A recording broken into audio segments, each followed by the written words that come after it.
بسم اللہ الرحمن الرحیم۔ السلام علیکم ناظرین، سے گزارش ہے کہ آپ نے اگر اس چینل کو سبسکرائب نہیں کیا تو چینل کو سبسکرائب کر دیں اور ساتھ میں بیل آئیکن کو پریس کر دیں تاکہ ہر آنے والی نئی ویڈیو کا نوٹیفیکیشن آپ تک پہنچ سکے۔ تو آئیے چلتے ہیں آج کی ویڈیو کی جانب۔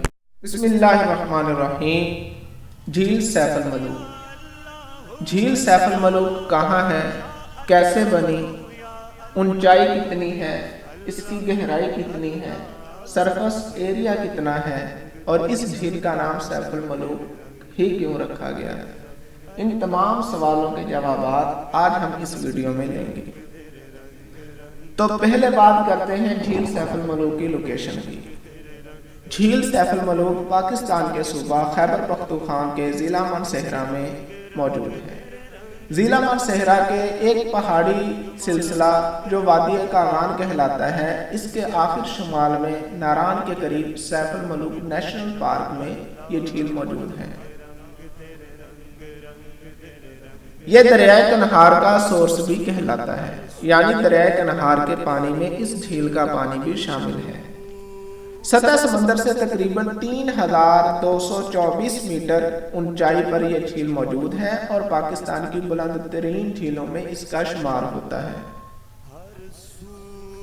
بات کریں اس کی گہرائی کی تو تقریباً 34 میٹر یہ جھیل گہری ہے اور اس کا سرفس ایریا 2.75 کلومیٹر اسکوائر ہے، یعنی پانی والا ایریا سارا تقریباً 3.25 کلومیٹر اسکوائر ہے۔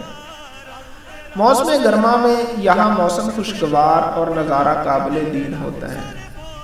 اندرون ملک کے ساتھ ساتھ بیرون ملک سے بھی لوگ یہاں سیاحت اور سیر و تفریح کے لیے آتے ہیں اور یہاں کے حسین نظاروں سے اپنی آنکھوں کو ٹھنڈا کرتے ہیں۔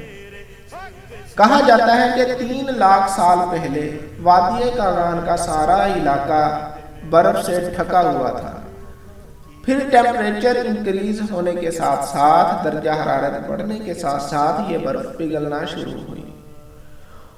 بڑے بڑے گلیشیئرز پگھلے جن کی وجہ سے یہ جھیل وجود میں آئی۔ اس جھیل میں براؤن ٹراؤٹ بھی پائی جاتی ہے جو کہ ایک لذیذ مچھلی کا نام ہے اور اس مچھلی کا وزن تقریباً 7 کلو گرام تک ہوتا ہے۔ اسی طرح ویسکولر پلانٹس، مختلف پودوں کی اقسام بھی تقریباً جو اس کے ایریاز میں ہیں وہ 26 اقسام پائی جاتی ہیں۔ اب اس جھیل کا نام سیف الملوک ہی کیوں رکھا گیا؟ تو اس کے بارے میں یہ کہا جاتا ہے کہ ایک شہزادے کا نام سیف الملوک تھا جو فارس کا رہنے والا تھا اور وہ سیف الملوک اس جھیل پر آیا اور یہاں پر ایک شہزادی بدر الجمالہ کو دیکھتے ہی اس پر عاشق ہو گیا۔ اس جھیل کے کنارے یہ واقعہ پیش آیا تو اس شہزادی کی نسبت سے سیف الملوک شہزادی کی نسبت سے اس جھیل کا نام سیف الملوک رکھ دیا گیا۔